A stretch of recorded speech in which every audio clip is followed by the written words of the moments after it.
Verstappen, such a the marker driver he is, 25 seconds ahead of cars in his same class at the Nürburgring, getting his Nürburgring license, and only 15 seconds down on people with 125 more horsepower, which is kind of ridiculous.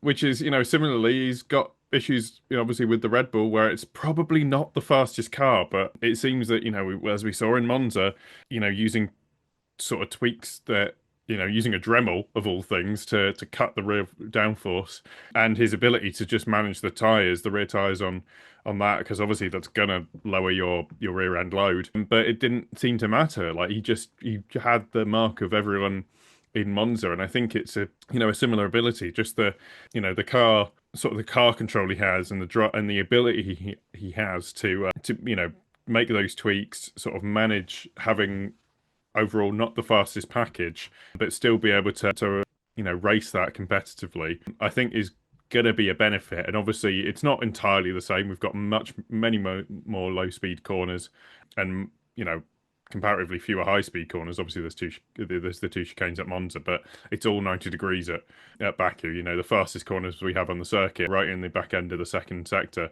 and I think that he can probably manage it. He's obviously excellent at car placement, so a decent qualifying. They get the setup in the window, which Red Bull very rarely don't. And I think he'll be able to, either using maybe the same rear wing from Monza, or perhaps a slightly fuller one, just to deal with the slight change in track sort of nature. And I think you can bet on never counting him out. So from that perspective, I think Verstappen is well in the mix. I don't personally think that he's going to get the win, but I think he's going to be right up there, and he's going to push the McLaren drivers right to the end on that one. That's my thinking for how his weekend is going to go.